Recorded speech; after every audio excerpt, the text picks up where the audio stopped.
Okay, we're on video 6, technology integration. Where I left off on video 5, I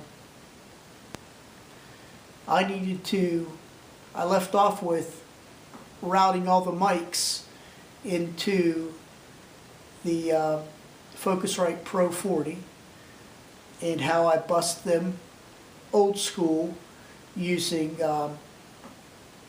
connectors and cords to group them that way and on certain tracks. And then I ran into the problem of mapping all the mappings, the DAWs, the inputs, the outputs. What you would find on the regular board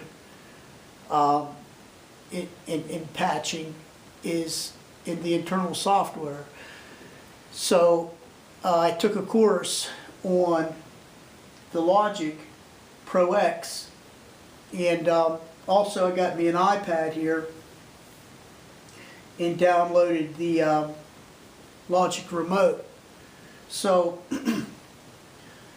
what I essentially have right now is I got the recording end of it figured out. So I can capture what I want to capture in recording.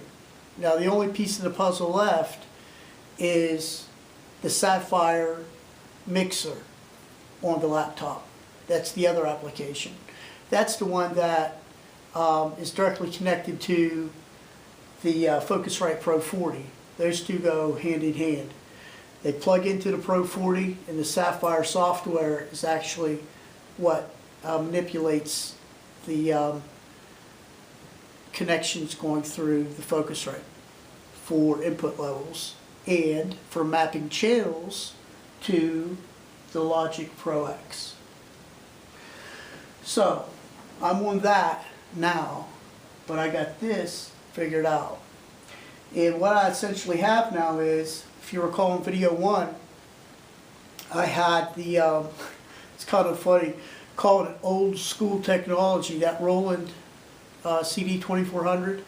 I still have it. It's got a lot of good things you can do with it, but it just wasn't right for what I want to do in production with this. I want to go faster. I want to have more dynamic media that I can do different things with instead of just one mixdown disc.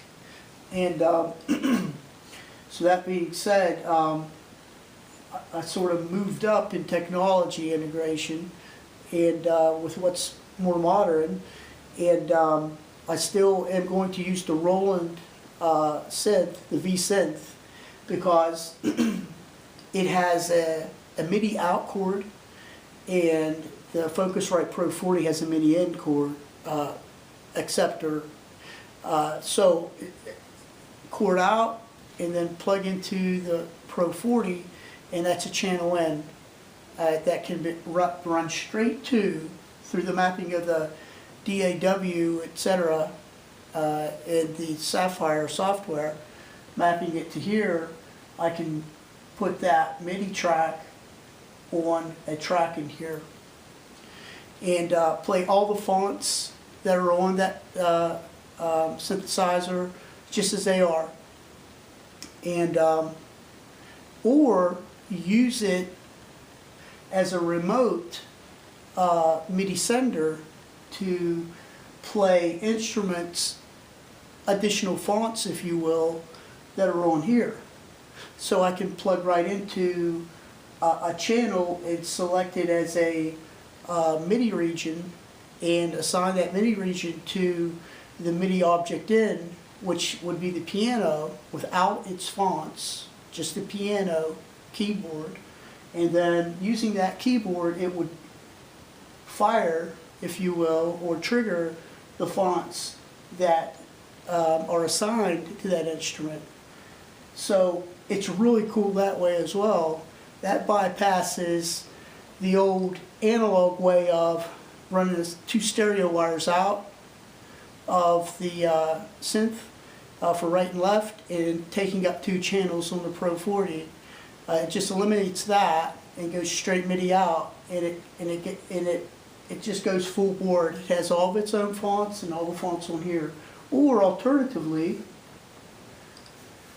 on this iPad,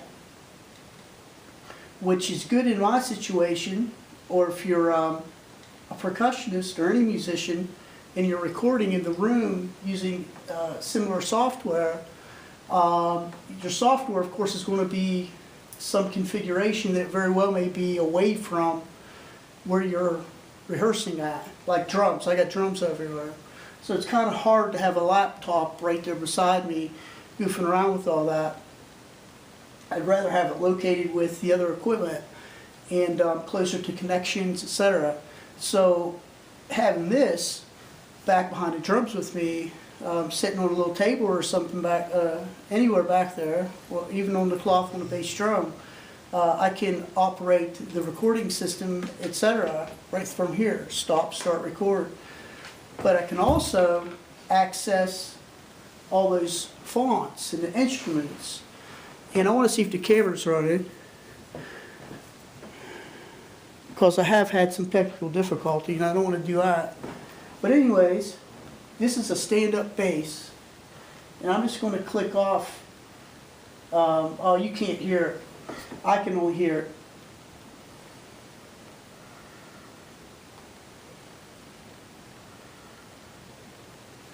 What's really cool about playing it, it's kind of intuitive in as much as if you don't hit the wrong button, you gotta get used to it. I had it upside down anyway. Put the button down here. But anyway, it has different scales in it, so you can just like pull out a major blues scale, and that's what your fingerboard is.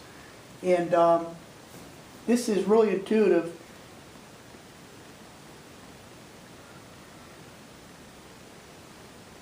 So what I'm going to do is go ahead and remote. What I'm doing right here is recording using this straight onto this. It's called the upright studio bass, and that is it's an instrument channel in Logic Pro, if you know anything about it. If you don't, my example was I didn't know anything about it either. So I took an online course. You know, if you want to learn something, dive into it and learn it. So I did, and I found a really good online course. And I didn't learn just a few of the little tweaks. I mean, I learned of the whole 9 yards. Really, I have a really good broad idea of what it's possible of doing now. And there's more material available that I plan on continue to read and expand on.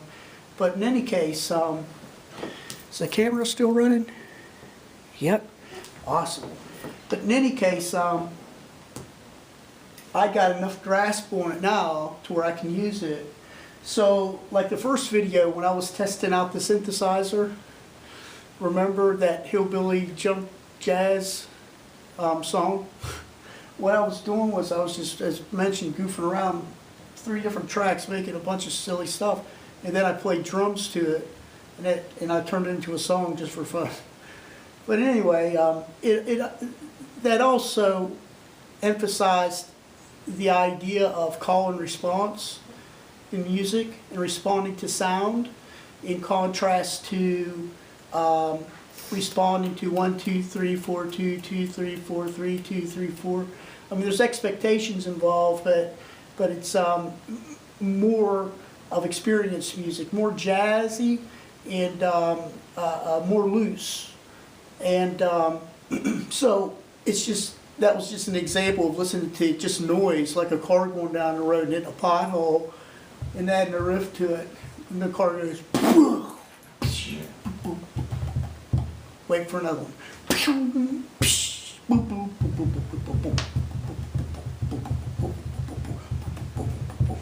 Whatever it might be.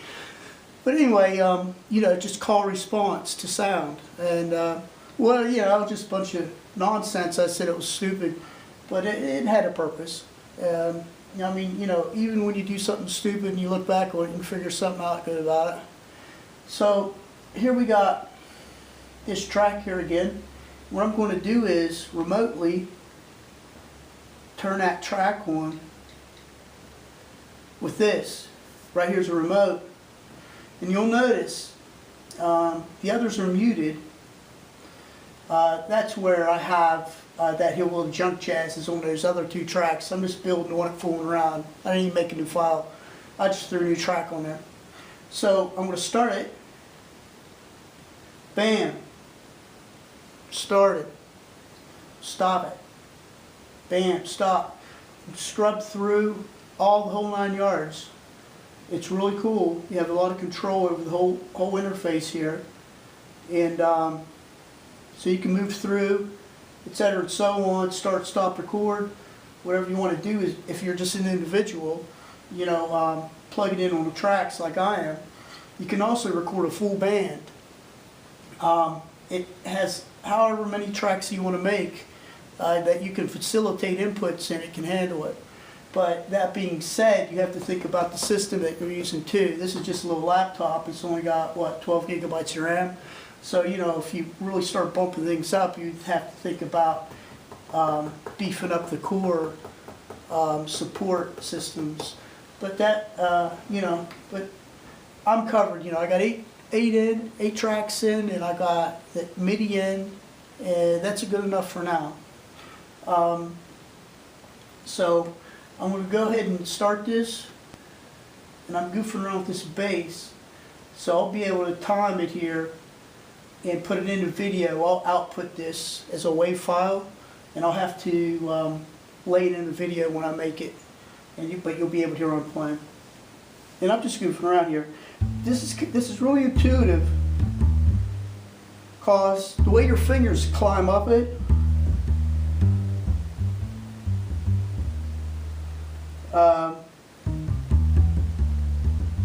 it just makes sense. Oh, that's a really, listen to that. That's a drag note right there. If I've ever heard one.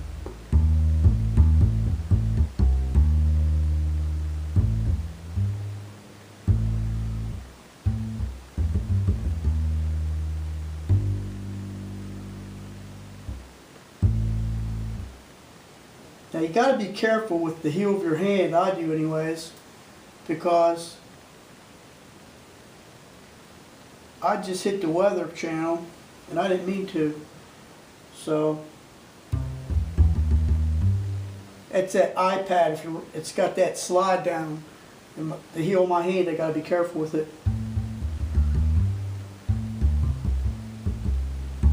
But the reason I'm playing this upright bass is I could really get into laying down some really cool stuff, and just like trotting through the kit on it. You know what I mean? Just listening to the bass and just trotting through the kit, having some fun with it. Kind of like taking a walk in the park or something for a day. See, here I hit that again. Well, I might have to go into settings and dismantle that or something. But getting back to how it's intuitive, the higher you go, of course the pitch goes up, but it's backwards. So it kind of looks like you're looking up at the bass and playing it, standing in front of it. You know what I mean? Instead of to the side of it. But you could switch it around, and here's your bass, and play it like that. And that way, you know, it's almost like you have control of the bass here.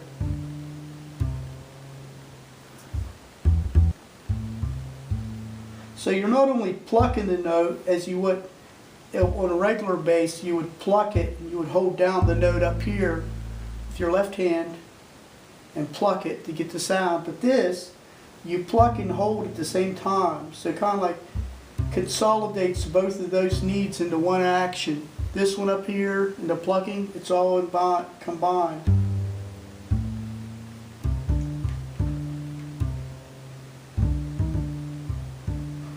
which I think it really does. I mean, it's a good sound and everything, but for a real acoustic instrument, I want to make sure the camera's running.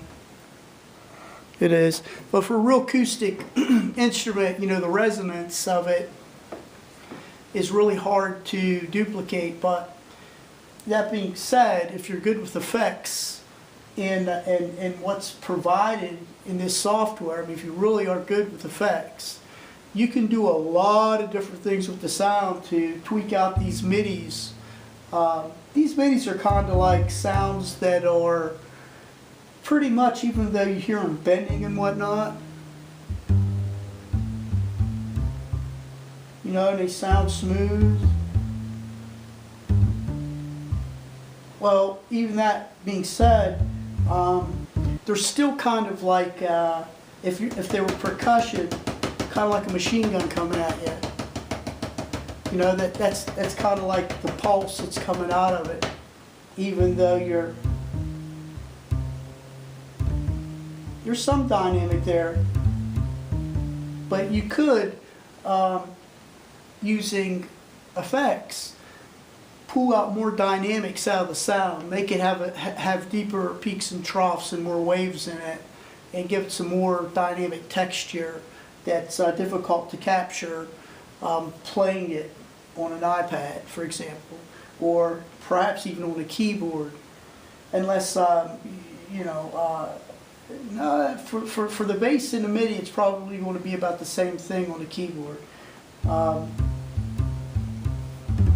See, when you play a MIDI like a Leslie organ, for example, or a Hammond B3 or something like that, or a Moog or something like that, because all those fonts are in there, they already have effects added to them as presets, just like the synth already has its own fonts on it. Those fonts are just saved instances of those comms, those cause boards, and just mixing them in certain ways, and the aggregators, etc., and then saving that configuration, that property profile as an instance on that hard drive inside of that synth, and that's a patch. So you know, you're just making your own instruments, so to speak. And the Leslie B organ in here, it already has the just like those fonts have.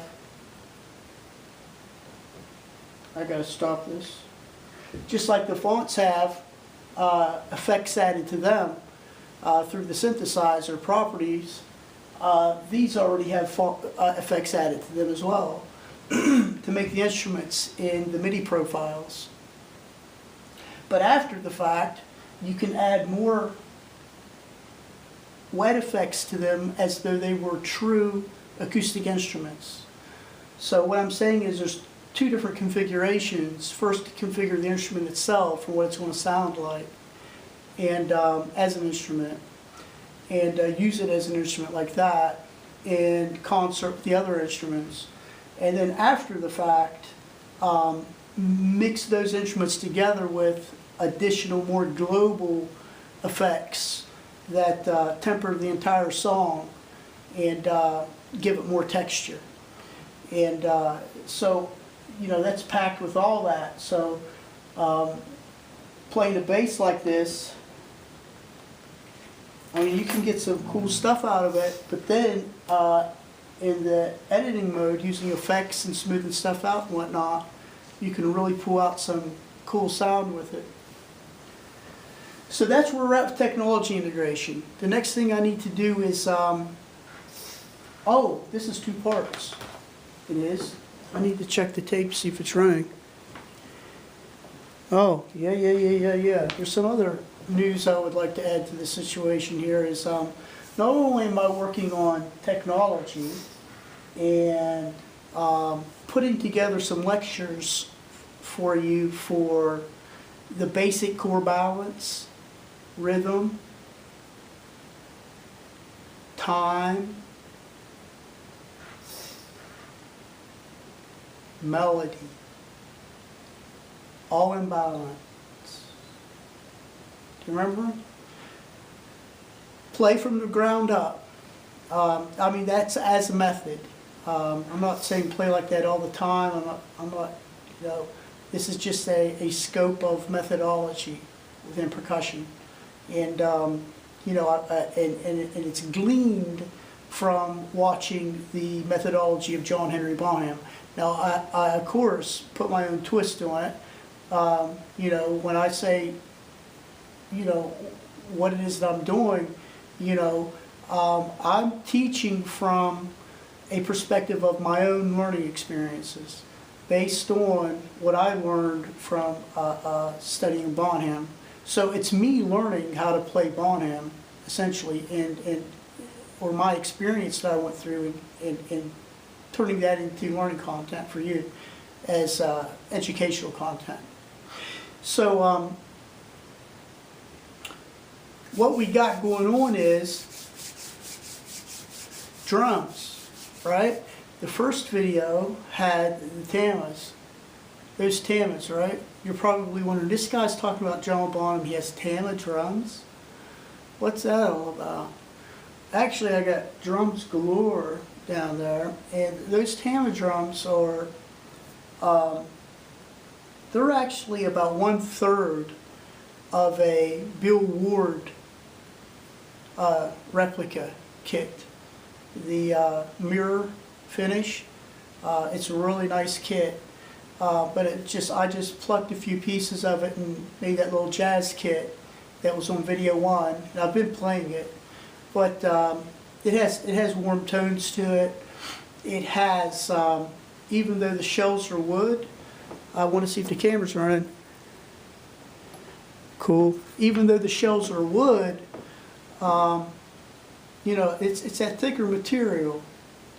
And what Bonham played in the old days, and I'll put some pictures up on the site of other kits that I've had, kits that I should still have, that I should have never got rid of. But that being said, the old Ludwigs were 3-ply wood. And he started off playing, well, more skin, white heads, and the old school jazz sort of kind of heads.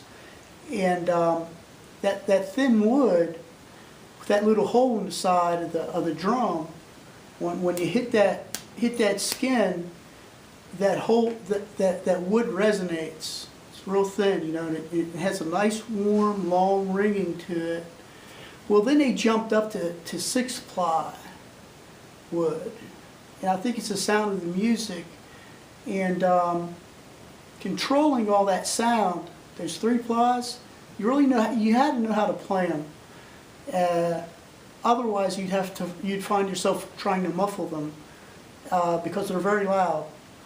And then it jumped up to the 6-ply, which the resonating of the wood was not as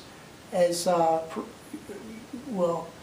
It wasn't as loud as the 3-ply at all, and it could be controlled more, and they were more durable. And but the whole sound of the drum changed with that. That being said, those tamas are 6-ply, maybe 7, and I think they are 7-ply. But anyway, they have, the heads on them are not white heads. They're like the heads that Bonham would have played on the Vistalite kit. They're the clear hydraulic kind of heads, and camera's running. So, you know, on those big drums, you know, you got a 14-inch tom, and the 16 and 18 is what those are down there. Those are big drums. So you can play that whole head from the edge of the rim all the way down to the center of it, and they got a lot of play in them. So you can take them to different, you can bend the notes on them, and you can get a lot of dynamics out of them. They sound good. But so I've been playing them. I'm having fun. However, I have a Vista-like kit, and it's not a 26-inch bass, it's a 24-inch bass. I had a 26-inch bass that I should be using right now, to be quite honest with you. It was a green sparkle kit, and it was 3-ply, and it was all the big drums. It was spec'd out, and I should have never sold it. Somebody's happy, but I'll get another one. I'll get another one. It would have been best for this project because I would like to get some warm sounds out of the drums for this project. That being said, what I'm going to do is I'm going to go ahead and use the Vistas. And so the Vistas were not used by Bonham in the studio. He played those on stage in a different stage of Zeppelin. Zeppelin went through stages and of content and direction in their art and music. And so later on, he started playing the Vistas on stage live. But in recording studio, he would use wood. So I'd like to be using wood too, but I'm going to use the Vistas because they do have a few advantages. One is they're really loud. So take that, what might be a negative, and turn it into a positive, and think about what I call compression, and not effect compression, but compression when you're attacking the percussion. Some percussionists are just all out, bam, bam, bam, bam, bam, bam, bam, and other percussionists are kind of weak. And what you want to do is take those two extremes and boom together into a whole rainbow of opportunity for getting different sounds out of the drums, and without muffling them and without putting baby diapers in there and all sorts of other things because they make noise. What we'll do is we'll really be able to listen to the noise and shape it. And also another benefit, I want to see if this camera's running. Okay. Also another benefit is they're clear. They're not the yellow tint that Bonham had. These are clear, and it's a 14-inch rack, and it's a 16 and an 18, and it is a 24-inch bass, and so it's a monster. It makes some noise, and it also has clear heads on it. I'll be using, of course, Speed King pedal. Definitely have to have a Speed King. Can't play bass properly in this method of playing without a Speed King. I've played Speed King, Cobras, Pearls, all sorts of pedals, but for the camera did stop, didn't it? Okay.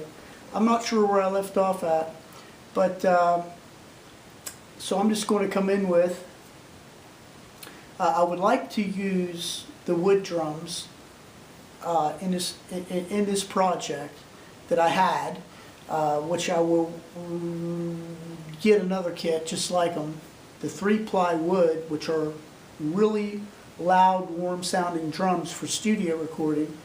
That's what Bonham used in the studio. Green Sparkle kit, the Maple kit, they're infamous. Just Google them, and you probably already know about them. And so I would like to have had that for this project in the studio downstairs, but I'm going to be using the Vistas because the drum kit in the first video, the Tamas, that's just part of a Bill Ward kit. It's wood, and it has hydraulic heads on it. It's a monster kit, but it's just about a third of an entire set that's a replica Ward kit. It's really nice for playing some Black Sabbath. You know, you have all the tools that you need, and it's really nice. And then, you know, you know, you can reconfigure it and write your own music, you know, and take method to different areas and apply techniques and be creative with it. But I'll be using the Vistas because I don't have wood drums. So there's two things about the Vistas that are going to be positive about using them. They were used on stage by Bonham later on in the whole Zeppelin journey there. He started using them on stage later on, and they're really loud. So these drums that I have, clear Vistas, 14, 16, 18, 24-inch tom, not 26. But it's still a monster. And the Speed King pedal, I'll be using the Speed King, and it has clear heads on it as well. It doesn't have white heads on it. So there's not that granular texture that you might find if you were wanting to rub against like a newer head against the edge, where you can, you know, get some texture out of it for sand block sounds and stuff like that, or more finer detail. You know, you can't get that out of it because those heads, they don't have that grain to them, but they are really flexible. So you know, they're really spongy. You can get a lot of different, you can bend the note a lot on them. So what we're going to do is, because they're so loud, we're going to take advantage of that, and we're going to learn how to control the loudness and shape it instead of thinking about muffling it out and canceling it, because, you know, the drums, the way they were built is the way they should be played. That's why they're manufactured that way, or otherwise they'd be coming from the factory sounding what they would sound like with mufflers in them, because that's what everybody should play. But that's not the case. The drums themselves should be played like they are. So if you get into muffling them too much, you're not going to be capable of taking full opportunity of all the dynamics that the sound has. So we'll talk about that, and that will be a constant underlying theme when we get down there. And another positive thing is they're clear. They're not the tinted yellow ones like Bonham played. These are clear. So when I have cameras in different positions, it'll make it easier to film because light will shine through them, and it will brighten things up. Excuse me. And so they'll be really cool for that as well. We will be going down there soon.